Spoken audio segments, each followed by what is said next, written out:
sebagai halal branding expert. So itu yang membuatkan dia berbeza, dan dia juga sering dijemput ke international conference di Indonesia, di Malaysia, di Timur Tengah, dan dia dikiraf sebagai salah seorang yang memulakan idea halal branding. Biasa orang dah biasa dengan halal dan halal hub, halal produk dan sebagainya. Tapi dia come out dengan new idea. Dia kata dia nak buat on something on halal branding, how to brand the halal product. So itu adalah salah satu dia positionkan idea dia dalam bentuk supaya orang boleh melihat dia keunikan dia dalam bidang yang dia create. So ini contoh yang saya boleh lihat lah, contoh yang rapat dengan saya. Ini adalah Jonathan Wilson. Kalau kita lihat daripada dia punya Instagram, this one is a LinkedIn ya. Kita boleh lihat, boleh check, saya rasa ni agak lama juga dia punya LinkedIn, mungkin ada yang terbaru. Profesor Jonathan Wilson, dia ni Muslim, nama saja nampak macam Mak Saleh tapi dia adalah Muslim, dan dia cuba positionkan diri sebagai brand professor and consultant. Kalau kita lihat dekat LinkedIn dia tu, dia akan update every single things. Dia dapat invitation, dia dapat macam-macam ya. So ini salah satu cara untuk dia memposisikan diri dia dalam international arena, dan akhirnya dia mendapat banyak recognition, jemputan dan sebagainya. Ini contoh akademia yang berjaya dalam personal branding. So how to define your personal branding? So masalahnya sekarang ni di mana kita nak bermula untuk personal branding ni? Itu yang selalu saya ditanya, macam mana kita nak start dengan personal branding? Yang pertama sekali, what type of content will you be posting, written and visual or etc. Ada setengah pensyarah dia lebih suka membuat posting yang dalam bentuk politik di Instagram, di Facebook, tetapi dia bukan bidang sains politik contohnya. Saya nampak dekat situ dia ada masalah dari segi dalam position. Dia ni sebenarnya apa? Dia ni adalah pensyarah sains politik ataupun pensyarah dalam bidang tertentu, engineering contohnya. Jadi dekat situ konten tu juga akan represent ataupun reflect kepada brand orang itu. Dan ini salah satu perkara yang saya nampak selalu yang kita akan confuse. Sebenarnya pensyarah profesor ni dalam bidang apa sebenarnya? Sebab dia bercakap perkara-perkara yang lain daripada dia punya interest. So what are you value and how do you want to get them across?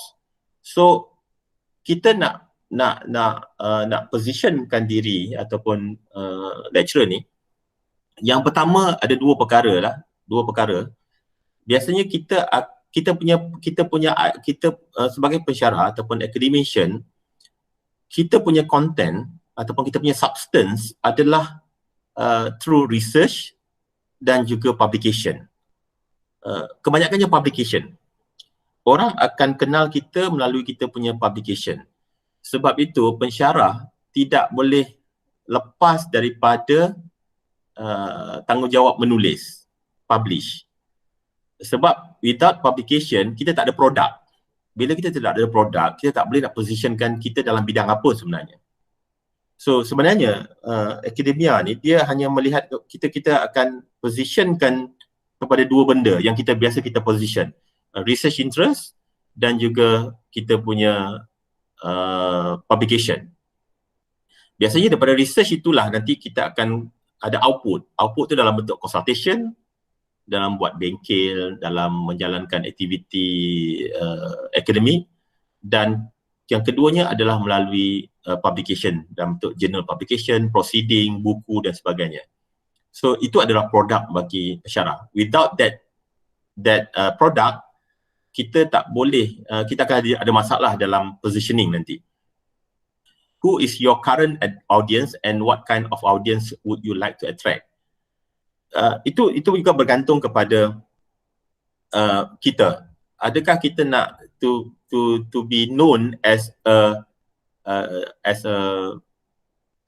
sebagai seorang profesor dalam bidang yang very tertentu, ataupun kita nak dikenali sebagai pensyarah yang very good in term of PNP tu, pembelajaran dan pengajaran, teaching and learning. Mungkin you expert dalam curriculum development dan sebagainya. So what do you want to achieve with your brand? Biasanya academician kita nak salah satu usaha academician adalah untuk mempromosi ataupun to disseminate our knowledge. Kita nak menyebar luaskan kita punya pengetahuan dalam bentuk penulisan dan juga melalui conference dan sebagainya. Jadi itu sebenarnya yang kita nak. Tapi sekiranya kita tidak ada kekuatan ataupun personal brand yang kuat, kemungkinan kita susah untuk melakukan perkara ni. Kemudian, what are you most knowledgeable and passionate about? Ini tentang kita punya field of interest. So be focused, jangan terlalu banyak sangat bidang yang kita nak masuk. Akhirnya orang akan lihat sebenarnya kita punya bidang ni apa. Pensyarah ni sebenarnya apa dia punya fokus dia. Saya daripada dulu saya memang fokus on corporate communication. Saya buat PhD dalam corporate communication, saya menulis pun dalam bidang corporate communication ataupun related or subtopic under corporate communication. Macam corporate branding, crisis communication, itu adalah topik-topik di bawah corporate communication. Saya tak keluar lagi dalam di ruang di bawah bidang itu. Tapi ada setengah orang yang dia sekejap dia buat engineering punya research, kemudian ada sedikit tentang perkara-perkara lain, jadi akhirnya dia akan menjadikan orang confused sebenarnya, dan dia akan menyusahkan kita untuk position the brand. So what tone of voice would you like to use? Tone ini juga saya rasa sebagai academician kita tak boleh terlalu arrogant lah dalam menyampaikan, dan tak boleh juga overdo dalam kita punya personal branding. Jangan overclaim. Kadang-kadang saya lihat ada juga yang kita terlalu overclaim benda yang simple tapi kita exaggerate jadi macam something big. Itu sooner or later orang akan tahu juga. Jadi saya rasa kita hanya boleh share, or maybe kita boleh beritahu ataupun kita boleh post dekat kita punya Instagram ke Facebook ke, benda-benda yang kita mampu dan yang sesuai dengan level itu. Jangan overclaim kata international tapi sebenarnya itu hanyalah peringkat national sebagai contoh. So overclaim ataupun overdo ni kadang-kadang juga dia akan memberi bad effect kepada branding kita sebagai personal branding. So how will you best communicate your message to your target audience? Ini yang nanti saya akan bincangkan. The best communication sekarang ni dalam keadaan COVID dan sebagainya ni, kita kena go through digital punya platform. Sama ada social media ataupun professional website ataupun professional platform. Nanti saya akan share sedikit tentang platform untuk communicate message-message dan target audience. Who are you and what is your position in the industry? Bagi academician, kita hanya sebagai scholar, sarjana dalam bidang yang very fokus, dan kita position kita sebagai expert dalam bidang-bidang yang kita minat. So yang ini adalah sebenarnya yang self promotion ni adalah discovering your archetype ni, dia lebih berbentuk bengkel, ada aktiviti bersama, tapi oleh kerana kita buat online ni, kita tak boleh nak buat aktiviti. Tapi sebenarnya kita ada satu aktiviti ataupun satu quiz tentang discovering your archetype. Kita nak lihat sebenarnya karakteristik kita sebagai individu ni di mana sebenarnya. Ini sebagai satu, nak lihat dia lebih kurang macam psikologi punya punya test lah, tapi ni lebih kepada personal branding test. So dia ada beberapa soalan, saya rasa 23, 24 soalan. So daripada soalan ni nanti peserta akan tick which one the represent dia paling bagus dalam statement-statement ni, dan akhirnya kita akan dapat lihat sebenarnya kita ni siapa sebenarnya. Kita ni dalam kita ni sebenarnya adakah explorer ke, nurturer ke, dia akan diberikan kategori ya. So kategorinya seperti kita ni adakah innocent, loser or creator, ataupun kita adalah hero. Ini lebih kepada dalam bentuk game lah. Daripada game ni nanti kita akan lihat karakter-karakter yang kita ada, dan kita akan cuba untuk mapkan dengan kita punya karakteristik. Bila kita nak buat personal branding nanti ataupun kita nak buat digital footprint, apakah karakter-karakter yang kita kena associate dengan diri kita.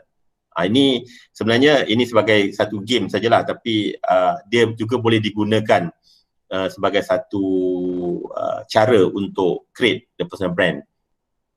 Okay, daripada itu nanti, daripada kita punya karakter itu, kita kita akan cadangkan color palette.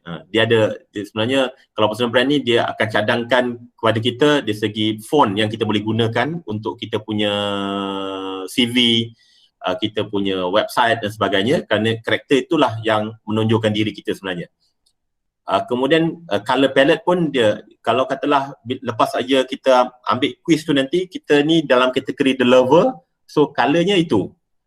Kalau everyman, colornya itu. Jadi color-color ini dia menggambarkan individual karakteristik yang boleh kita gunakan bila kita nak buat promotion, nak buat self promotion, bila kita nak buat kita punya CV, apabila kita nak letak dalam kita punya blog. So this color represent our individual karakteristik. Ini sebagai satu game sajalah, tapi sebenarnya boleh ikut dia punya saranan-saranan ni.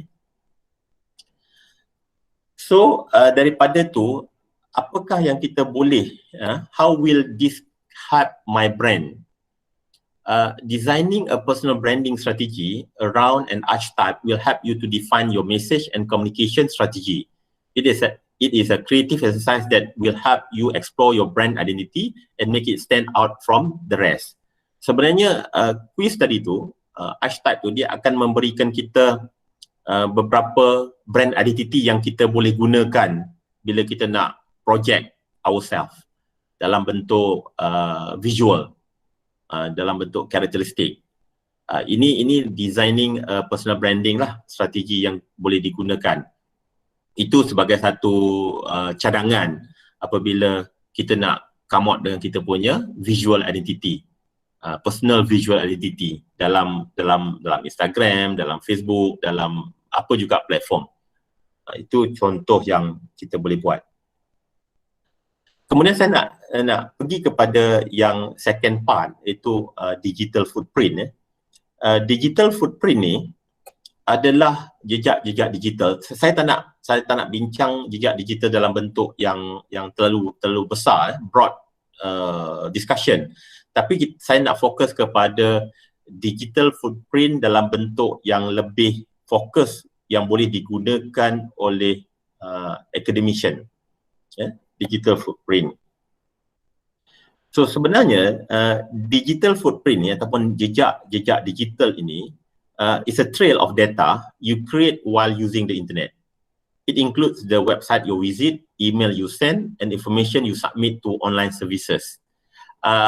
Saya nak fokus kepada information you submit to the online services.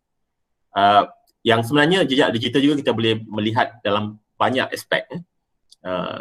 Website yang kita visit dan sebagainya, email yang kita hantar, itu juga adalah dikira sebagai jejak digital. Tapi untuk jejak digital dalam perkongsian hari ini, saya nak lihat bagaimana information you submit to the online services. A passive digital footprint is a data trail you unintentionally leave online. So yang kita leave online ni dia akan dilihat semula, mungkin 10 tahun ataupun 15 tahun akan datang. So sebab itu jejak digital ni dia akan memberi banyak kesan, sama ada positif ataupun negatif kepada individu. Jadi kalau kita lihat kepada digital footprint adalah bagaimanakah kita nak meninggalkan jejak-jejak yang positif sebagai ahli akademik. Sebabnya kita ada banyak platform yang kita boleh gunakan untuk meninggalkan jejak, dan jejak-jejak ini juga boleh dilihat oleh orang di seluruh dunia, worldwide, dan melalui jejak-jejak inilah kita akan dikenali ataupun recognized by somebody from other part of the world. So our attention, our focus, dan dia akan membentuk satu reputation, dan akhirnya nanti kita akan dapat dalam bentuk collaboration, research collaboration, publication dan sebagainya. Kalau what are we leaving for the world to find, different from paper trail that can be destroyed, your digital footprint can follow you around for life. Sebab itu jejak digital ni dia akan mengikut kita seumur hidup. Sebab itu jangan tinggalkan jejak-jejak digital yang negatif, kerana dia akan membawa sampai ke akhir lah. Itu yang kita takut. Sebenarnya kita boleh position kita punya jejak digital kita dalam pelbagai bentuk, pelbagai bentuk, dan kita boleh melihatnya daripada pelbagai sudut. Okay, your digital footprint is a trail that information can live online using the communication device.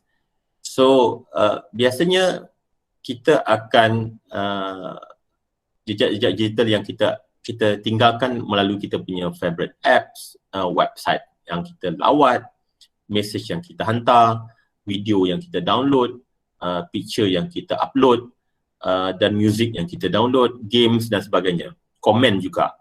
Sebab itu dalam jejak digital ini, sebagai academician, saya selalu ingatkan, kadang-kadang kita terlalu emotional, kadang-kadang kita post perkara-perkara yang tak sesuai dengan kita sebagai academician di social media. Itu juga akan memberi kesan kepada kita for future. So sebab itu ada perkara-perkara dalam social media yang kita rasa perkara itu okey, tapi sebenarnya tak okey kepada orang lain. Jadi berhati-hati bila meninggalkan jejak digital, terutama komen-komen yang negatif. Biasanya yang boleh di screenshot dan juga akan di-share oleh orang lain. Inilah yang kadang-kadang kita terlepas. Kadang-kadang kita terlalu emotional, kita letak perkara yang negatif. Okey, itu adalah jejak digital dalam bentuk social media. Saya tak nak discuss on social media. Social media tu adalah media sosial yang bukan saja kita share tentang kita punya bidang ataupun interest, publication. Kadang-kadang kita boleh share juga dalam Instagram, dalam Facebook dan sebagainya tentang kejayaan, performance dan sebagainya. Tapi dia lebih kepada bentuk sosial. Dan orang yang melihat tu juga adalah orang yang kadang-kadang pun tak tahu apa yang sebenarnya yang kita capai. Kadang-kadang kita letak kita menang anugerah. Tapi bagi orang yang tak biasa dalam bidang ini, dalam bidang akademik, mungkin mereka tak berapa faham apa itu. Tapi boleh, social media juga boleh digunakan sebagai positioning untuk personal branding. Tetapi saya lebih fokus kepada digital footprint for professional yang wujud. Ada banyak. Seperti Publon contohnya, ResearchGate, Mendeley, academia.edu, kemudian kita ada LinkedIn, kita ada Kudos, ORCID ni dia adalah research ID, kita ada Google Scholar dan juga kita ada Scopus. So ini adalah digital footprint for professional. For professional meaning that for academician. Sebab ini semua adalah berkaitan dengan publication, research interest dan juga kita punya research, kita punya output, proceeding dan sebagainya. Ini yang membezakan kita dengan orang lain. Sama ada kita mempunyai RG score yang tinggi compare dengan orang lain. So yang ini akan kita dapat comparative, kita dapat compare performance orang A dengan B melalui melalui website-website yang ada. Sebagai contohnya, so why the employer should care about the personal branding ataupun digital footprint dalam platform profesional seperti yang saya sebutkan tadi. Sebab strong personal branding add value to the corporate brand. Maknanya kalau kita mempunyai skor yang tinggi dalam skor, contohnya H index untuk Scopus kita 7, 8 sebagai contohnya, dia akan letakkan juga sekali dengan nama organisasi, universiti itu. Dan secara automatik juga universiti itu akan meningkat dari segi dia punya reputation dalam THE, higher education dan juga dalam QS ranking. So dia sebenarnya apa yang kita buat pensyarah ni, kalau kita penuhi KPI individu kita secara individu, akhirnya dia akan contribute kepada KPI school ataupun fakulti, dan akhirnya KPI itu juga akan contribute kepada university ranking, university punya reputation. Sebab itulah pentingnya peranan each of lecturer untuk capai KPI-KPI yang ada. Kerana akhirnya nanti personal brand yang di-create ataupun yang ada pada setiap individu dalam organisasi itu, dia akan menyumbang kepada corporate value, corporate brand, maknanya university brand itu nanti. Contohnya, sekiranya scholar itu ataupun profesor itu sering dijemput bercakap tentang bidang tertentu, dia selalu menjadi pakar rujuk dalam bidang tertentu, dia akan dibawa juga, maknanya affiliationnya juga akan disebut.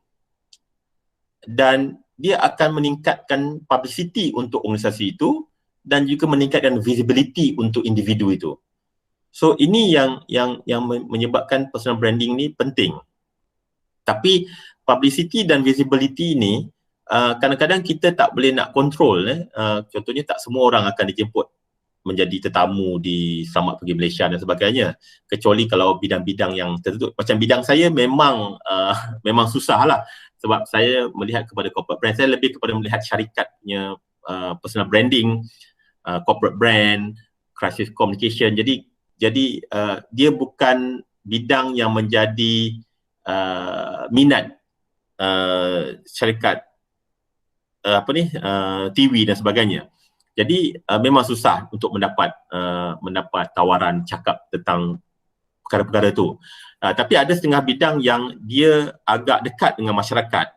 Contohnya macam ekonomi, politik, bidang-bidang itu biasanya akan mendapat visibility yang lebih, publicity yang lebih, kerana memang kita tak boleh nak nafikan setiap bidang ni dia ada dia punya kekuatan sendiri dari segi publicity. Tapi itu tak ada masalah, sebab bila kita buat digital footprint ni, kita nak lihat siapa target kita sebenarnya. Yang kedua, building organizational credibility. So jadi apabila ramai pensyarah ataupun profesor daripada universiti itu dijadikan pakar rujuk, dijadikan tetamu dalam rancangan-rancangan yang boleh memberikan input kepada masyarakat, dia akan meningkatkan credibility universiti itu. Itu adalah salah satu perkara yang memang kita tak boleh nafikan. Increase engagement level. So kita juga akan increase engagement level kita ke tahap, it's not within our colleagues di peringkat school ataupun di peringkat universiti, tapi kita akan level kita dah tahap yang lebih luas. Seperti contoh macam saya rasa visibility saya melalui ResearchGate dan sebagainya. Kadang-kadang bila saya tanya macam mana mereka boleh dapat saya untuk menjadi penilai, contohnya penilai PhD, atau menjadi advisor for academic advisor for the new program. Dan kebanyakan mereka kata saya hanya tengok saya punya CV ataupun saya punya bidang saya di ResearchGate, di Google Scholar. Dia kata bila saya lihat memang doktor lah yang sesuai, dan doktor banyak menulis tentang bidang-bidang ini. Itu kita nampak bila kita letakkan perkara-perkara itu di dalam website dan sebagainya, orang akan dapat menilai kekuatan itu. So kita akan increase engagement level kepada it's not under kita punya universiti, tapi juga kita akan beyond that, kita akan going beyond that level. Expand influence juga, kita boleh expand kita punya influence, pengaruh dalam bidang-bidang tertentu. So itu adalah kekuatan personal brand tadi. Human connection to the organisation, itu kita punya connection dalam organisasi itu, pada organisasi itu juga akan meningkat. Dan halo effect ni, maknanya kita punya personal brand ini akan menjadikan dia sebagai satu orang melihat kita punya karakteristik itu melampaui daripada yang lain melalui apa yang kita letakkan di dalam website dan juga professional platform. So kalau kita lihat, ini saya nak share tentang beberapa platform yang boleh digunakan oleh pensyarah. Yang pertama saya nak share ini Publon. Publon ni dia link dengan Web of Science. Maknanya kita punya artikel-artikel yang publish dalam Web of Science akan automatik dimasukkan di dalam Publon. Tapi sebenarnya Publon ni lebih kepada review. Dia akan meletakkan paper-paper yang pernah direview oleh pensyarah itu. Contohnya ini adalah Publon yang saya punya sendiri. Kalau lihat dari segi verified review tu, maknanya jurnal-jurnal yang biasa saya review dalam bidang saya. Kalau kita lihat kat situ, dia tulis situ Journal Communication, Malaysian Journal of Communication, ni UKM punya jurnal. Saya dah review 6 paper. Kemudian Journal of Intercultural Communication Research daripada Routledge 3 artikel. Journal of Communication Management ada 2, Emerald. Kemudian Marketing Intelligence and Planning, Emerald juga ada 2 paper yang saya ni. Corporate Communication saya ada review 1 paper. So Qualitative Market Research saya ada review 4 paper. Studies in Higher Education juga saya Routledge ada 3 paper. Ini adalah senarai-senarai yang diletakkan di dalam Publon.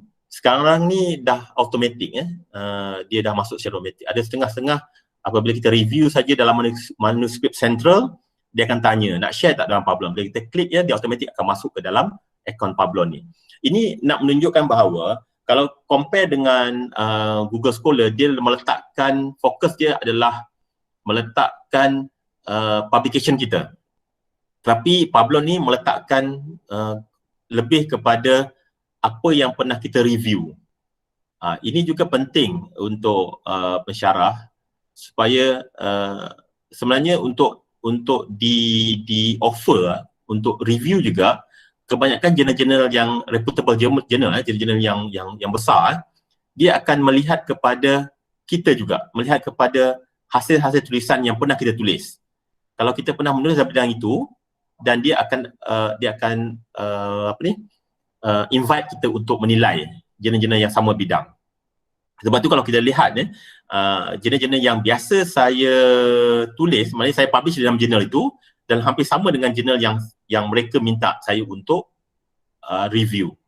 So itu reflect dan ada banyak lagi yang bila Publon ni kebanyakan publisher juga akan melihat kepada Publon, sebab Publon ni akan letakkan kita punya bidang dan juga kita punya interest.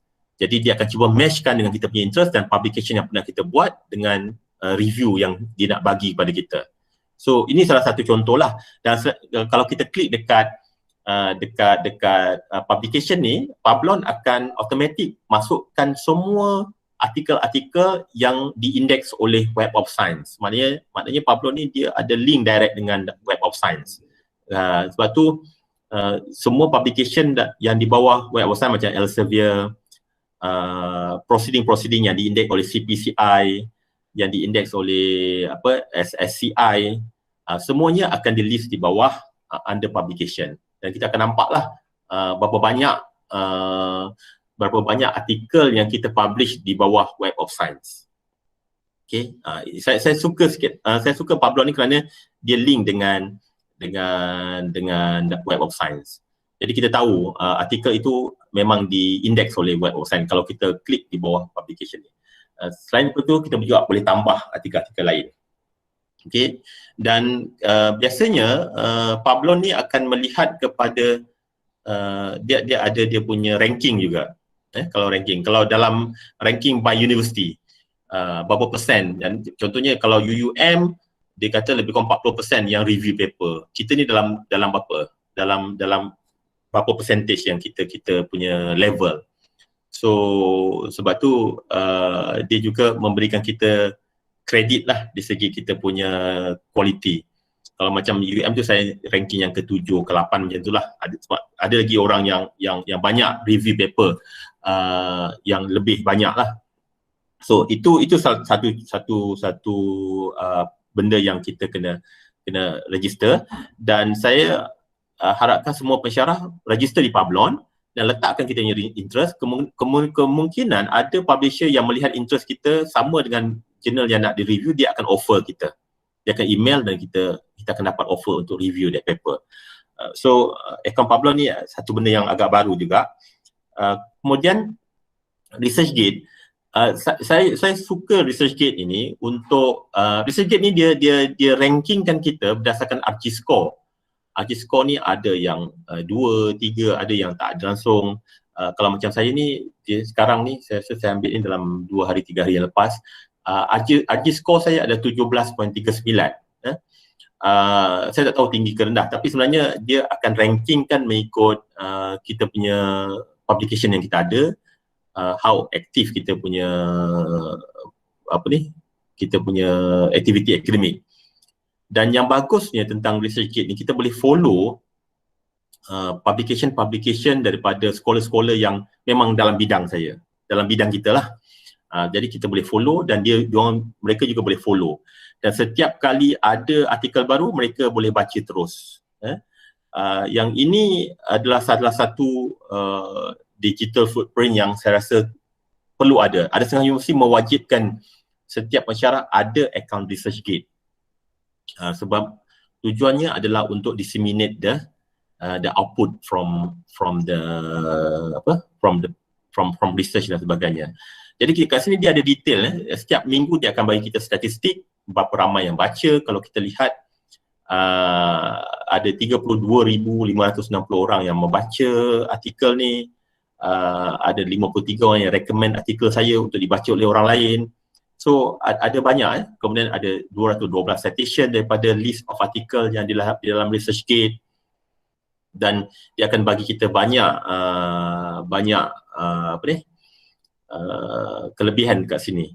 Kerana kebanyakan orang, dan saya juga sering mendapat request setengah-setengah artikel itu yang dia tidak perlu bayar, jurnal-jurnal yang perlu bayar, dan mereka kebanyakan daripada negara-negara third world country lah yang tak subscribe jurnal-jurnal ini.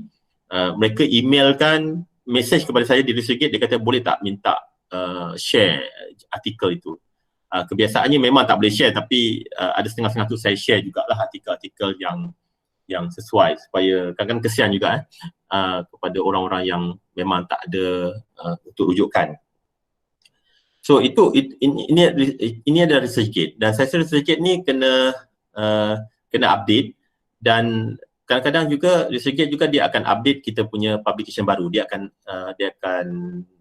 advise kita ada publication baru yang publish, dan dia minta kita add dalam sistem. So semua automatic ya. Kebanyakan ResearchGate ni dia akan detect secara automatik daripada sistem. So ini berkaitan dengan ResearchGate. Yang ketiga adalah Google Scholar. Google Scholar ni dia letak apa juga publication yang ada, yang wujud di dalam digital lah, dalam bentuk internet, dalam internet. Jadi kalau kita lihat kan dia akan ada letakkan segala-galanya artikel kita yang pernah di-cite oleh orang lain, dan dia saya rasa Google Scholar ni semua familiar dengan Google Scholar, sebab Google Scholar ni antara yang terawal memfacilitate memberi kita facility untuk untuk listingkan kita punya artikel. Tapi sekarang ni kebanyakan universiti Malaysia hanya melihat Google Scholar ni sebagai satu listing sajalah, sebab kita kebanyakan universiti banyak rely on H-index. Dia ada H-index juga, dan juga I-index dan juga citation index, tapi dia letakkan semua sekali. Yang diindeks oleh Scopus ataupun tak diindeks oleh Scopus, semua ada di dalam Google Scholar. Yang ini Scopus ni adalah yang saya rasa yang semua pensyarah perlu ada akaun ini, dan Scopus ni dia link dengan kita punya ORCID account ya. Bila kita masuk saja, automatik dia akan detect kita punya account Scopus. So kebanyakan universiti awam sekarang ni dia melihat kepada H-index Scopus, kerana hanya Scopus index ataupun artikel yang dipublish di Scopus saja yang akan dikira dalam ranking university ranking, sama ada QS ataupun THE. Jadi sebab itu saya lihat sejak 5-6 tahun kebelakangan ni kebanyakan universiti lebih fokus kepada Scopus index artikel compare dengan yang non-index artikel. Jadi Scopus ni biasanya dia akan memberikan kita lebih kurang juga macam Google Scholar, tapi hanyalah artikel-artikel yang diindeks saja yang diletakkan di sini. Sebagai contohnya macam saya punya account ni, dia letak sini ada 37 dokumen, dan daripada 7 dokumen ni ada 81 citation. Kalau compare tadi ResearchGate dia lain ya, citation dia berbeza-beza mengikut platform. Macam Google Scholar ada 300 lebih, tapi ResearchGate 205. Kemudian kalau kita lihat Scopus hanyalah yang diindeks oleh Scopus artikel. Maknanya citation di Scopus ni lagi susah, sebabnya dia hanya mengira Scopus to Scopus citation sahaja. Maknanya saya menulis dalam artikel Scopus, dan kalau ada orang lain yang menulis dalam artikel Scopus dan cite saya punya artikel, itu saja dikira. Kalau kata ada orang lain yang cite saya punya artikel Scopus tapi dipublish yang di dalam jurnal yang bukan Scopus, tidak akan diambil kira oleh Scopus. Dan kemudian yang paling penting sekarang ni adalah H-index. H-index ni based on citation. Dia kekiraannya sama juga seperti Google Scholar. Sebab itu kalau kita lihat H-index Scopus ni kadang-kadang biasanya akan lebih rendah daripada Google Scholar, sebab dia hanya melihat kepada Scopus to Scopus citation. Jadi dekat sini kita kena lihat juga, kerana kebanyakan universiti sekarang melihat kepada Scopus sebagai dia punya panduan untuk reputation, personal reputation for each individu. Kalau kadang-kadang dia agak saya tengok kadang-kadang ada orang tu dia punya citation di Google Scholar sampai dekat 1000 dan H-index dia sampai 13, 14, tapi bila saya tengok account Scopus, dia punya account Scopus ni H-index hanyalah 3, kemudian citationnya ada dalam 40 macam tu. Kat situ kita nampak maknanya lecturer ini dia banyak menulis dalam artikel-artikel yang bukan Scopus, which is now sekarang ni kebanyakan universiti tidak meletakkannya sebagai satu KPI. So yang itu be careful lah untuk pensyarah muda biasanya kena start dengan Scopus Index Journal.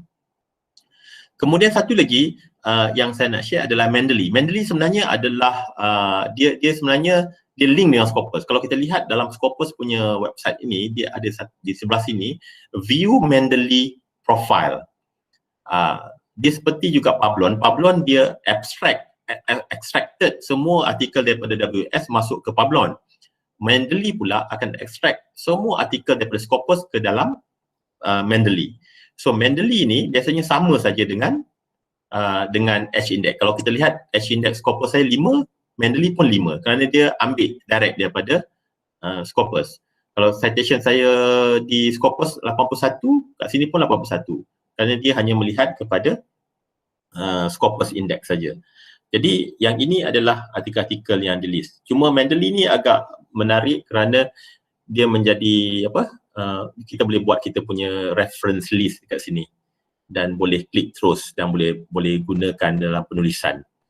So itu adalah contoh beberapa perkara yang kita boleh lihat.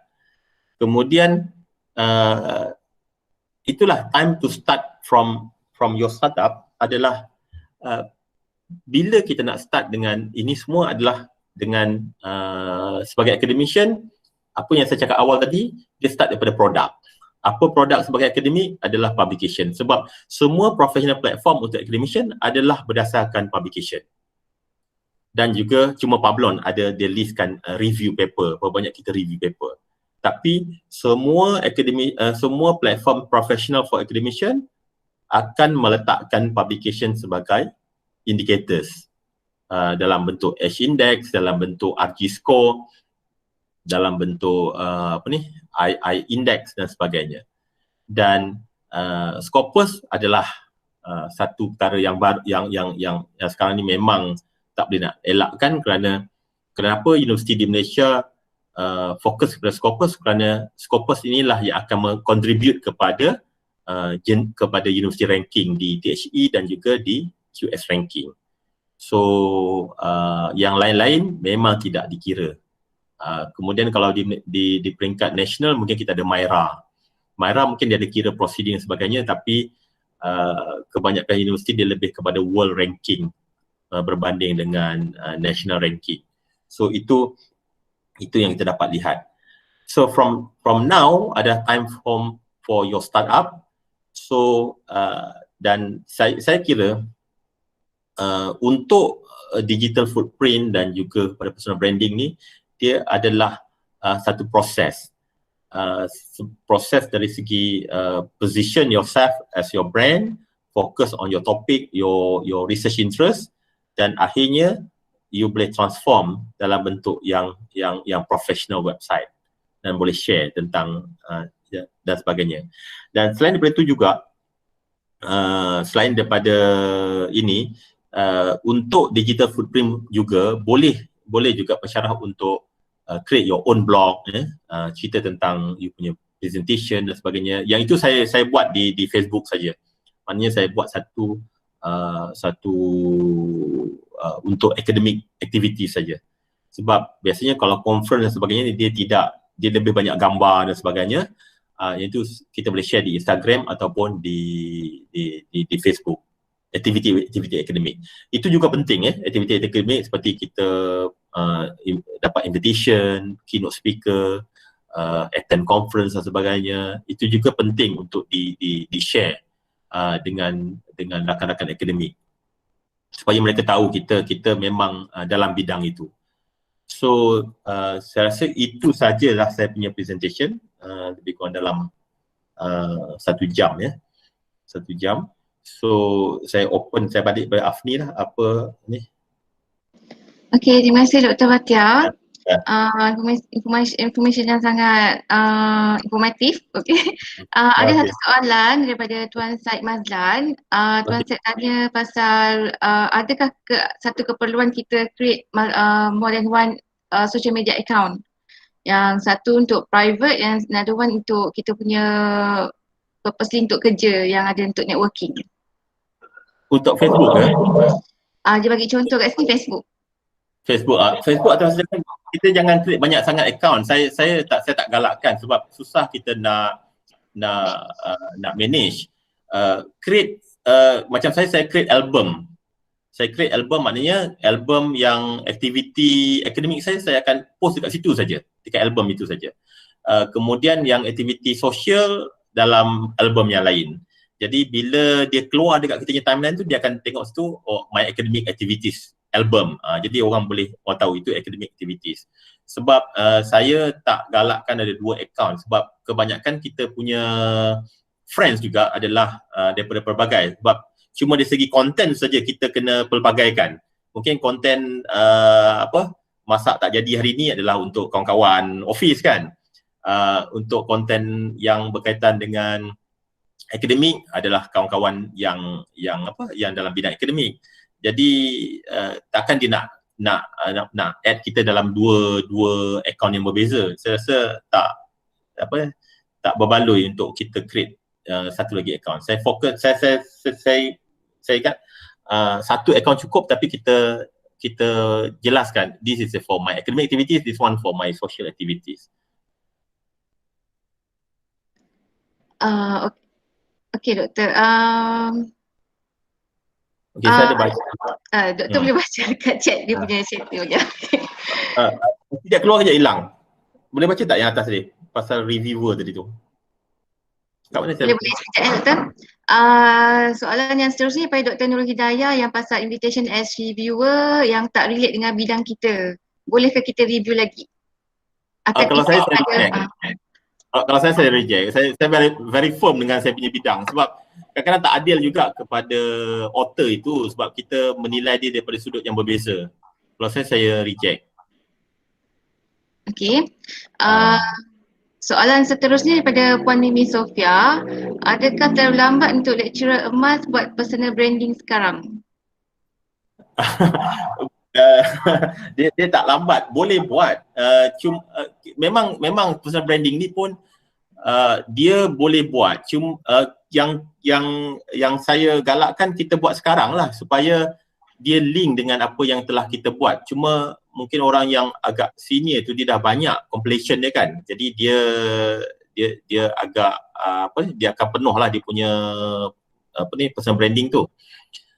Tak terlambat. Bagi saya tak terlambat. Setiap orang boleh mulakan untuk positioning. Kalau ada soalan yang lain boleh terus on mic and tanya terus kalau tak nak type. Ya. Ada soalan lain?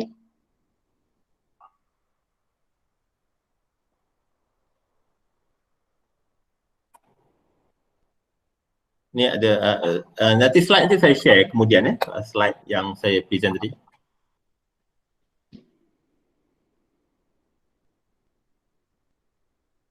Ada soalan lain?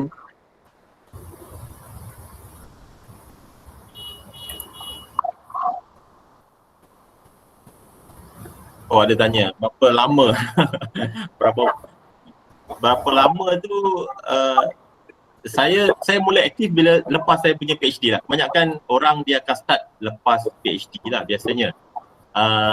Saya habis PhD dalam tahun 2013. Sebenarnya 2012 dah habis lah, cuma submission tu 2013.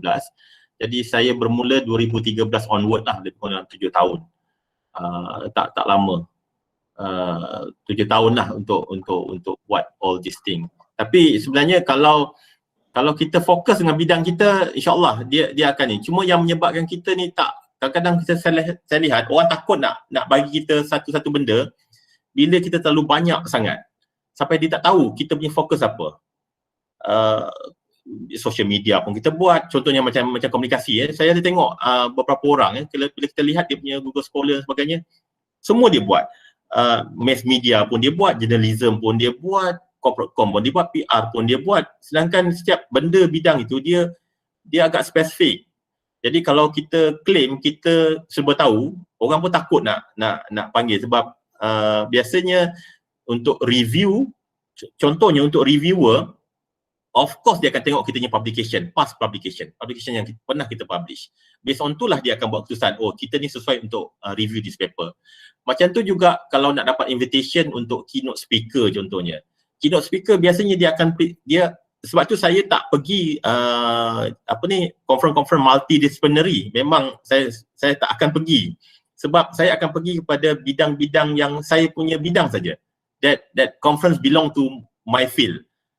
Itu dulu masa saya belajar PhD tu, Prof. Syafina pun kenal saya punya profesor, saya punya advisor saya. Dia cukup marah kalau saya pergi yang bukan bidang saya. Dia kata stop going to that Jadi kita kena fokus. You kena fokus daripada awal bidang kita nak buat, dan kita dari segi publication, dari segi research, grant KPT ke grant apa ke semua in line with kita punya bidang. InsyaAllah dia akan datang kemudian. Bagi saya kebanyakan saya punya peluang-peluang dalam selepas itu, contohnya selepas tu ada kebanyakannya adalah kerana saya fokus itu saja. Saya advisor kepada ada 4 buah universiti untuk program komunikasi korporat. Bila saya tanya kenapa saya pilih saya, sebab ramai orang buat, dia kata saya saja yang very fokus dari segi bidang saya. Sebab orang lain tu macam-macam, jadi dia orang pun tak tahu betul ke komunikasi korporat ataupun dalam bidang-bidang lain. Jadi itu yang menentukan ya. Saya rasa be fokus tu penting lah, dia punya key point dia. Okey doktor, ada soalan daripada Dr. Abdul Rauf. Soalannya, berapa kerap kita perlu update dekat FB untuk visibility? Oh, berapa kerap tu setiap kali ada aktiviti lah. Kalau saya setiap kali ada aktiviti saya akan upload. Tapi kalau tak ada aktiviti tu sepanjang PKP ni memang tak ada aktiviti lah.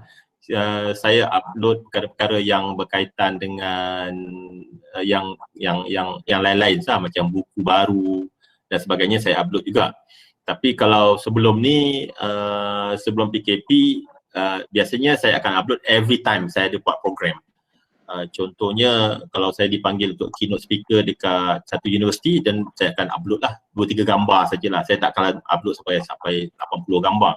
Just gambar-gambar penting saja. Kadang-kadang orang pun menyampah juga tengok gambar banyak sangat kan. Jadi kita hanya sebenarnya visibility kita dekat Facebook hanyalah untuk beritahu kita membuat benda itu. Kita buat benda itu supaya orang tahu. Itu yang kita punya main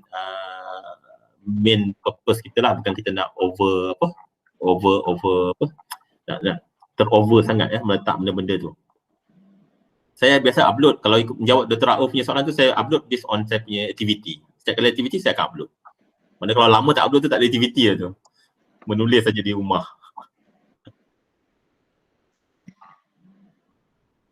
Okay, doktor, soalan yang seterusnya daripada Dr. Siti Samsiar. Okey. Yang tu pasal akademia. Sebab tu saya tak bincangkan akademia sebab saya tak berapa prefer sangat akademia ni.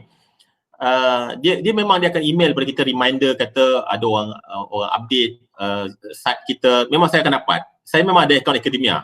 Agak lama jugalah. Akaun akademia lebih lama daripada Researchgate. Dan saya tidak aktif di akademia. Saya nampak akademia ni kurang digunakan. Itu kalau saya nak menjawab lah. Tapi saya tak tahulah kalau ada setengah orang yang suka dengan akademia. Tapi saya personally saya tak berapa nampak akademia ni membantu sangatlah. Okey doktor, ni soalan yang peserta mesej pada Prof Syafina. Soalannya, UiTM teaching load tinggi, apa nasihat doktor untuk pensyarah UiTM dalam research and publication? Yang itulah saya pun rasa simpati jugalah dengan UiTM. Kalau kami di UM ni, kami hanya mengajar 2 paper saja, maknanya 6 jam seminggu. Dan kalau kata tak ada, kalau siapa yang lecturer di UM tu kata tak ada masa nak menulis dan buat research tu, memang agak tak patut lah. Tapi kalau UiTM saya tahu ada sampai 18 jam dan sebagainya. Dia akan mengganggu tugas menulis. Cuma yang saya boleh cadangkan beginilah. Kena collaboration. Sebagai contoh, saya publish di Scopus Journal last year ada 12 artikel. 12 artikel Scopus, ada Q1, ada Q2, ada Q3, Q4 pun banyak. Tapi yang saya punya artikel sendiri saya boleh publish 2 saja. Yang saya first author lah. Yang lain tu semua saya collaborate dengan kawan-kawan saya di Indonesia, di Egypt, di Thailand. Sebab itulah sebenarnya untuk publication ni, contohnya publication yang dalam bentuk Scopus ni, yang co-author ni, sebenarnya kalau kita menulis bersama dengan scholar ataupun pensyarah dari luar negara, dia punya markah lagi tinggi. Sebab tu kalau kita lihat KPI, dia ada KPI mengatakan bahawa paper ni adakah collaboration dengan universiti luar, national university. Kalau collaboration dengan universiti di luar negara, lagi banyak markah. Dan juga dalam pengiraan ranking universiti, dia markah dia sama. Contohnya macam saya first author, Prof Syafina second author daripada UiTM. Markah untuk UUM dengan UiTM dapat benda yang sama. Jadi kita tak rugi sebenarnya. Dia jangan ingat bila kita publish seorang, kita dapat markah banyak. Dalam Scopus artikel ni dia tak macam tu. Dia bagi markah based on affiliation. Contohnya first saya UUM akan dapat markah. Second Prof Syafina UiTM dapat markah. Second UIA pun akan dapat markah dari segi ranking. So lagi banyak kita collaborate, lagi bagus. Sebab tu kalau tengok paper-paper saya di Scopus, saya collaborate sampai 4 orang, 5 orang dalam satu paper. Dan ada paper yang kita menulis bersama. Dan ini salah satu contoh lah kalau nak publish banyak dan cepat. Mana collaborate, kita tak boleh nak buat sendiri. Kalau sendiri memang, saya sendiri pun memang saya paling maksimum saya boleh buat 2 je dalam setahun. Sebab nak tunggu proses 2 bulan, contohnya macam kita hantar dekat jurnal-jurnal yang Emerald dan sebagainya, 2 bulan untuk tempoh dia review. Lepas tu satu paper tu akan ambil masa setahun setengah untuk publish. Ada paper saya tu sampai sekarang tak publish lagi, dah 3 kali pembetulan. Jadi dia akan ambil time consuming tu memang betul. Cuma untuk yang workload ni memang saya agak simpati lah dengan UiTM. Kalau nak buat dua-dua tu memang agak berat. Kecuali kalau hujung minggu ataupun target. Mungkin satu semester ada 2 collaboration artikel. Ataupun satu research yang collaborate, satu research yang sendiri. Contoh yang sekarang saya pun saya punya research KPT, saya punya FRGS saya ada lebih kurang 4 ongoing. Yang saya lead 1. Yang saya member dengan kawan UUM ada 1. Kemudian saya ada 2 lagi yang saya member dengan kawan-kawan saya di UPM. Maknanya saya collaborate bukan setakat dalam universiti tapi sekarang ni di luar juga. Dan ada juga yang di Universiti Telkom Bandung pun ada 1 international grant. Saya rasa kena cari masa lah. Memang saya susah, saya rasa saya memang UiTM punya lecturer saya rasa antara kalau boleh publish tu memang handal lah. Kita orang kena ada kewajipan untuk publish. Dia ikut grade pensyarah. Di M45 rasanya 1 atau 2. Kalau di M52 atau 53 ke atas rasanya 1 yang Scopus kalau tak silap saya lah. Dia ada memang wajib kena publish dalam baku-baku untuk SKT. Okey. Doktor, seterusnya soalan ni daripada Puan Nur Barira. Personal branding boleh kita buat dalam bentuk infografik. Boleh ke tidak? Boleh, tapi kalau gunakan professional platform, mereka dah ada template. Contohnya macam Researchgate dan sebagainya ada template. Kalau nak buat infografik tu mungkin dalam untuk blog sendiri boleh. Blog sendiri. Saya tak rajin tulis blog. Ada setengah orang dia rajin tulis blog. Saya blog pun ada salah satu platform juga untuk share information. Cuma saya kurang rajin sikit. Saya lebih suka update saya punya aktiviti dalam existing punya template yang ada lah. Dan boleh, infografik tu memang digalakkan. Tapi platformnya adalah berbeza lah. Platform social media boleh, Instagram boleh dan juga blog. Lagi mudah orang nak tengok. Blog tu satu keperluan ke doktor kita kena ada ke? Kalau untuk link ke, untuk tahu details atau sebab sekarang ni dah banyak kan website-website macam Expert, Prince yang dapat details information pasal lecturer. Ada keperluan ke kita create blog sendiri? Macam dulu perlu. Blog tu cuma yang saya katakan platform yang ada sekarang ni dia tak boleh nak letak apa yang kita nak letak sebab dia ada standard template. Contohnya macam aktiviti, conference, gambar-gambar tak boleh letak. Kecuali Facebook boleh dah letak. Ada setengah saya tengok blog tu dia letak kepada aktiviti dia. Contohnya dia buat bengkel, dia mengajar, dia letak dalam blog. Boleh, saya rasa siapa yang rajin boleh jadikan blog ni sebagai salah satu platform lah. Cuma dari segi orang nak tengok tak tengok tu itulah tak tahu siapa yang akan tengok. Dari segi dia punya visibility tu agak rendah lah compare dengan platform yang sedia ada. Okey doktor, soalan seterusnya, saya tak tahu peserta bengkel kali ni semua type, dia tak cakap. Daripada Puan Mas Izwan, visibility bagaimana nak menghadapi, nak handle persepsi negatif? Persepsi negatif, perspektif saya tak dapat clear sangat soalan ni. Perspektif negatif dari segi sudut apa sebenarnya tu? Dari segi Maybe lah saya rasa saya pun tak sure soalan ni macam mana. Oh, Encik Mas Izwan. Maybe katakan paper yang tidak bagus ke, Encik Mas Izwan boleh on mic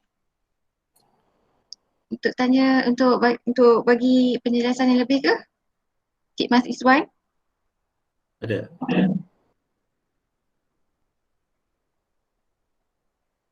Okey. Assalamualaikum. Assalamualaikum. Okey doktor, maksud saya jika macam doktor kata tu pasal visibility dalam Facebook ke apa semua tu. Jadi saya beranggapan mungkin ada yang memberi sedikit persepsi negatif lah daripada segi kata-kata ataupun komen tu. So macam mana doktor handle the situation? Okey, negatif dari segi posting yang kita buat lah. Ya, betul. Sebab itu saya daripada awal saya kata kalau nak buat posting tu kita kadang-kadang kita jangan overdo satu, dan satu lagi jangan overclaim lah. Tapi kalau katalah kita post benda-benda yang sensitif, kemungkinan akan dapat feedback yang negatif jugalah. Itu yang saya nampak. Tapi kalau posting dalam bentuk sharing ini jarang orang akan bagi komen negatif. Dia sebenarnya bergantung kepada konten yang kita post tu. Sebab tu saya dalam saya punya Facebook saya takkan post tentang politik. Sebab saya tak nak terjebak dalam konflik. Kita punya own stand, tapi kita tak nak terlalu expose kita punya stand dalam bentuk social media, sebab nanti saya biasa bimbang interpretation orang berbeza-beza.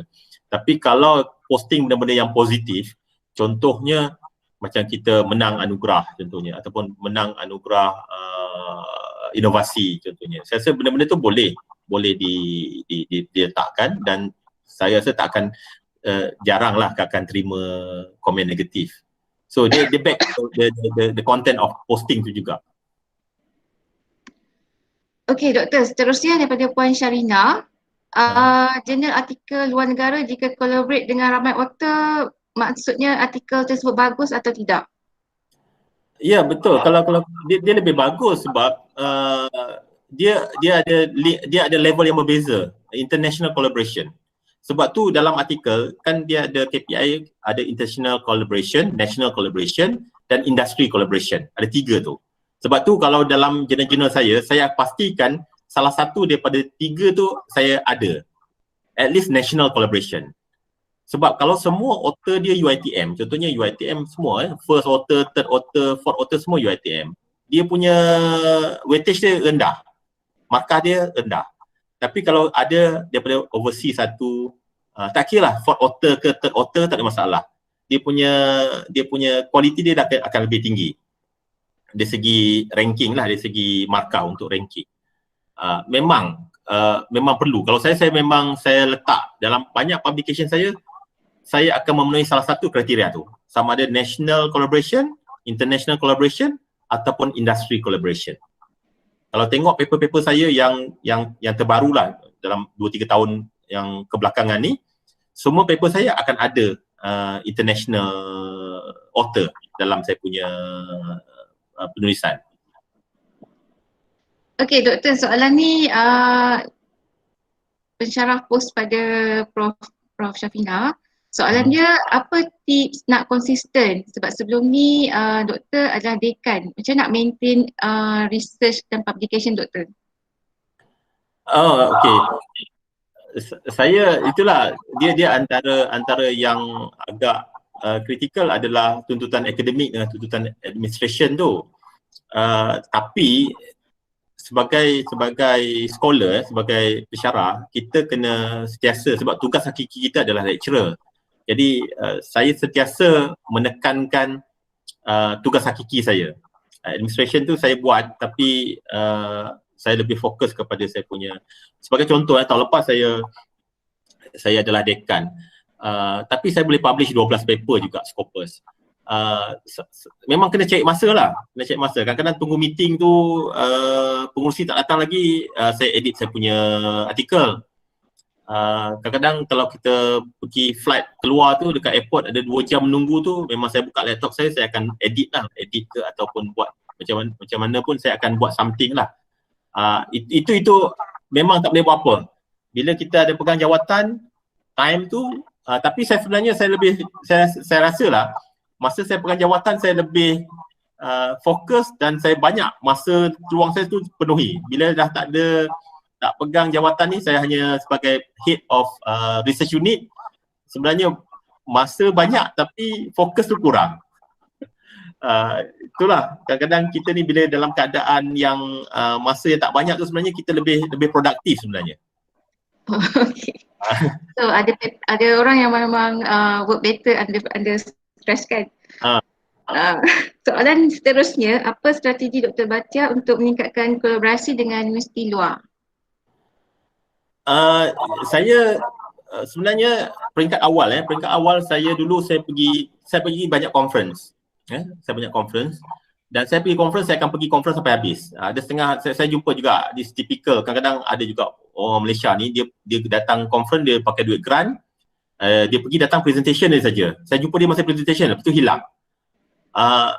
Itu ada, saya banyak saya jumpa orang macam tu. Bagi saya dia agak rugi. Kalau saya kata conference tu 3 hari, saya akan duduk di sana 3 hari. Di situlah saya akan buat networking. Dan kalau saya nak berjalan, lepas tu saya akan extend 2 hari lagi cuti tahun atau cuti luar negara untuk saya bercuti, maknanya nak berjalan dan sebagainya. Saya akan utilize conference itu adalah sebagai tempat untuk saya collaborate dan dapat networking. Memang banyak networking saya dapat through conference. Dan peringkat awal conference yang saya pergi, saya bayar. Memang saya bayar duit grant dan sebagainya. Tapi sejak 2 tahun kebelakangan ni, kebanyakan conference yang saya pergi yang saya dah disponsor. Maknanya apa yang saya invest dulu tu, sekarang ni saya tak bayar dah. Kalau macam Indonesia, Thailand, Vietnam yang dekat-dekat ni, biasanya dia akan bayar semua sekali. Kapal terbang, hotel. Kalau di Thailand tu, dia siap bagi kita duit lagi. Duit honorarium lagi. So sebenarnya through conference lah yang boleh dapat ramai kawan. Sebab tu saya kata nak pergi conference ni kena pergi conference yang bukan multidisciplinary. Pergi conference yang betul-betul bidang kita. Kalau katalah marketing, pergi Asian Marketing Conference ke, kalau di UK kita ada Academy of Marketing, pergi yang itu. Jangan pergi conference yang multidisciplinary yang tak tahu siapa yang datang tu daripada pelbagai bidang, yang memang kita tak akan boleh buat collaboration. So saya rasa peringkat awal ni keluar, tapi time COVID ni memang tak boleh nak keluar lah. Okey, soalan seterusnya yang berkenaan dengan Puan Syarina tadi, yang numbers of author boleh ke lebih daripada 10? 10 tu saya tak pernah buat lah, saya paling banyak pun 5. Tapi saya pernah jumpa paper yang lebih, ada banyak. Saya tak tahulah dia punya kriteria di peringkat universiti. Dia tu dah banyak. Solution ni.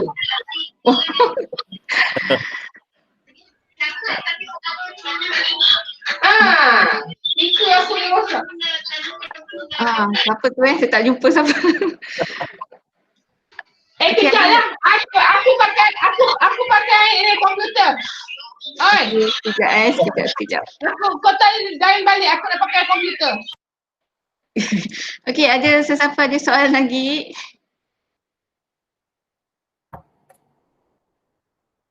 Assalamualaikum. Assalamualaikum warahmatullahi wabarakatuh. Salam. Dr. Bhatia, saya ada dengar tadi pengalaman Dr. Bhatia sebagai dekan sebelum ni. Jadi perspektif saya berbalik kepada personal branding tadi. Tetapi kali ini saya nak melihat bagaimana Dr. Bhatia handle masa ketika dari sudut organizational punya branding. Sebab kalau kita lihat tadi dari sudut personal branding, tapi bagaimana dari sudut contohnya fakulti ataupun universiti itu sendiri, branding yang perlu dibawa sebagai ketua lah, okay, ataupun sebagai dekan lah sebelum ni. Boleh berkongsi sedikit? Okay, terima kasih. Terima kasih. Okey, terima kasih Dr. Rafdi. Saya tahun lepas saya dekan bukan dekan school jadi saya kepada dekan bangunan pelajar di bawah HCP. Jadi kita banyak kepada branding student brand tu, kita lebih banyak student development punya program. Jadi kita banyak, kalau tahun lepas banyak saya buat program-program international program. Kita pergi ke Thailand, kita pergi ke Cambodia, kita pergi ke Vietnam untuk aktiviti macam-macam.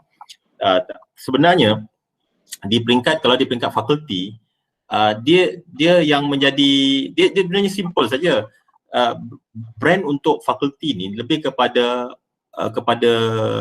staff itu, academic staff itu. Kalau academic staff tu dia publish, ada research grant, dia terlibat dalam aktiviti akademik yang sesuai dengan dia punya KPI, saya rasa automatik dia akan membawa brand school itu. Di samping school punya inisiatif lah, collaboration dengan international, ada MOU dengan international university, yang itu di peringkat level dekan saya rasa. Yang itu pun saya biasa buat dulu. Maknanya saya collaborate dengan universiti luar dan saya juga terlibat dalam research grant, matching grant dengan universiti lain yang kita dapat. Tapi yang itu kita boleh buat. Yang saya selalu yang kita menjadi masalah di peringkat fakulti, nak push kawan-kawan kita untuk capai KPI individu dia. Nak capai KPI individu, bukan capai ni. Dia sebenarnya bila dia capai KPI individu dia, automatik dia akan mencapai KPI school ataupun fakulti. Nak force, nak motivate dia untuk capai, itu akan menjadi satu masalah lah. Dan kebanyakan mereka pun kawan-kawan. Kawan-kawan dan memang mencabar. Jadi kalau saya dulu saya buat bengkel lah, macam saya sekarang ni saya lead research unit. Kita lead lah macam COVID-19 yang baru ni, grant KPT kita hantar, kemudian kita minta grant-grant, kita buat proposal awal. Maknanya bila saja ada grant baru buka, kita dah ada ready proposal yang kita boleh submit. Macam dulu kita tunggu buka grant baru kita nak buat. Sekarang ni kita proaktif, kita buat dulu. Yang mana sesuai kita submit. Dia itulah saya kata, dia ada dua komponen tu lah. Kalau setiap ahli pensyarah tu dia capai KPI individu, dia pun dah cukup. Dia akan menaikkan reputasi fakulti. Yang kedua adalah peranan dekan lah. Mana dekan nak kena cari collaboration dari segi research grant, dari segi MOU dengan universiti luar. Itu antara yang perlu dibuat lah.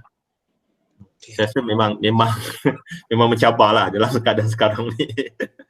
Okey. Terima kasih Dr. Bhatia atas perkongsian. Okey, Assalamualaikum. Assalamualaikum. Okey, ada soalan lain? Kalau tak ada, ni ada satu lagi soalan. Boleh tak Doktor share tips macam mana untuk dapatkan grant? Okey, grant. Grant, saya punya grant kebanyakannya saya banyak national grant lah. Saya tak pernah ambil grant di peringkat universiti.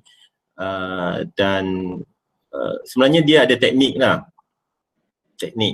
Dan so far ni saya grant-grant yang saya dapat dan grant-grant yang saya co-author, co-researcher, saya biasanya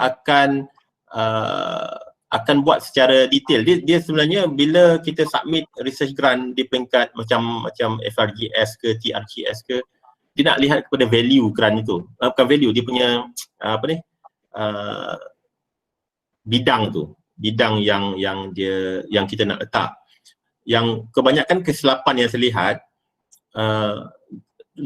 proposal itu tak clear. Proposal tu tak jelas.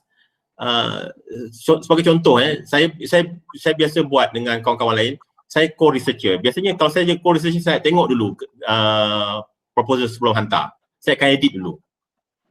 So far ni insyaAllah, alhamdulillah lah, dengan UPM 2 grant yang saya dapat baru ni, dua-dua tu memang saya finalize, saya yang touch up final dia sebelum kita submit, dua-dua dapat. Yang last year, this year saya hantar satu lagi, ada 2 lagi yang kita hantar juga, satu dengan UPM, satu dengan Curtin University. Dia sebenarnya dia berbalik pada proposal lah. So kalau nak macam mana menulis proposal tu, saya rasa itu kena ada teknik.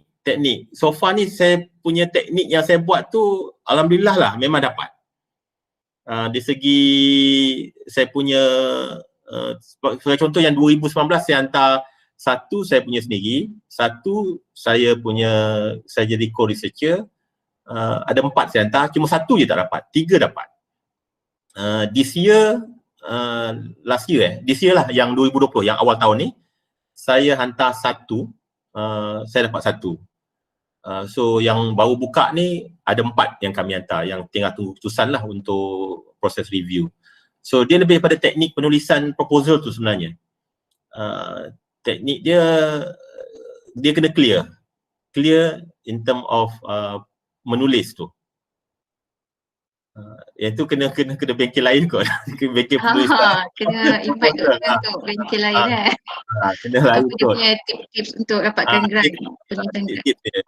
Sebab dia kena ada fokus tu. Dia kadang-kadang dia kena fokus on SDG, kena fokus on IR 4.0. Saya memang follow. Saya akan baca dulu apa kriteria dia nak, dan saya akan cuba linkkan dengan apa yang tahun tu punya KPT punya fokus. Kita jangan hantar benda yang kita rasa, jangan hantar benda yang kita nak hantar.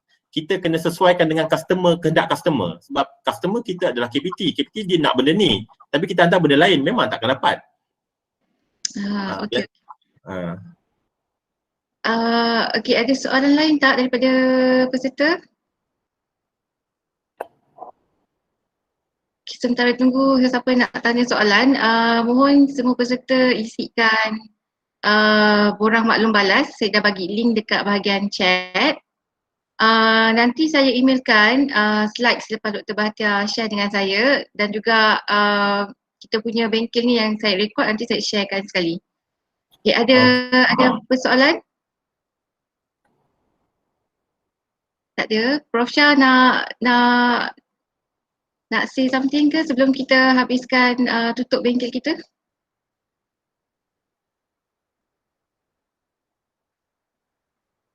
Okey, terima kasih Afni. Terima kasih kepada Dr. Bahtiar, terima kasih Dr. Rasdi, Dekan FTA kerana join. Alhamdulillah ramai partisipan hari ini kan pada bulan. Sama-sama Dr. Shah. Terima kasih, lama tak kan dalam meeting. Okey, terima kasih kepada semua yang hadir, partisipan yang hadir pada pagi ni yang hadir online. So very good sharing daripada Dr. Bahtiar. So saya harap lepas ni secara semua akan adalah semua pablon, research dan sebagainya lah, Scopus macam tadi lah. Sebenarnya dia sama je macam di UiTM sekarang ni, memang itulah KPI kan, co-opter dengan industri international dengan national collaboration. So untuk makluman Dr. Bahtiar, sekarang ni kita baru je launch matching grant. Jadi kita perlukan international collaboration, dan juga kita ada juga internal grant yang kita baru launch, yang grant tu akan untuk tahun 2020 yang akan tamat pada Oktober insyaAllah. So memang sangat penting lah footprint ni, jejak-jejak tu kan, untuk kita mencari collaborator kan. So time lah for pesara semua kena aktif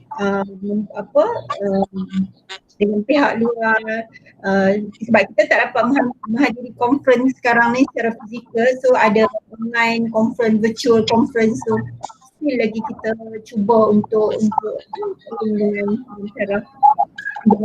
cara luar.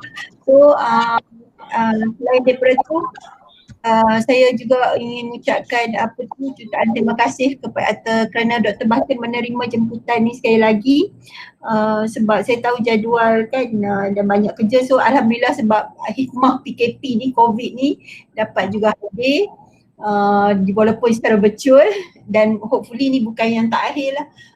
Sebab sebenarnya kalau personal branding ni dengan footprint ni dia lama kan, dia punya bengkel dia maksudnya dia ambil masa 2 hari biasanya. Tak, setengah hari saja sebab kita ada aktiviti, sama sekali aktiviti lah. Oh okey, tak apa. At least something untuk pensyarah UiTM, kita buat yang mana yang basic dulu, at least semua nanti register, yang mana tak ada lagi Publon, yang mana tak ada lagi ResearchGate, yang mana belum ada Scopus ID, yang mana belum ORCID belum ada dan sebagainya. So boleh start register, nanti dia akan appear. Kalau kita memang ada publication dalam Web of Science, dia akan appear nanti dekat Matrix, dekat Publons dan sebagainya. So saya rasa untuk tu saya rasa itu je lah daripada saya. Saya rasa visibility ni sangat penting sebab dia macam Dr. Bahtiar kata tadi, kita sebagai walaupun kita banyak teaching load kan, tapi publication ni is a must sekarang ni. Kalau kita tak ada publication, kita hanya berada di dalam UiTM sahaja. Maksudnya kita berada di dalam circle kita lah, UiTM Melaka kan. Maksudnya kan tidak ada collaboration dan sebagainya, tetapi it depend lah kepada fokus dan nawai tu masing-masing. So untuk tu saya rasa itulah daripada saya.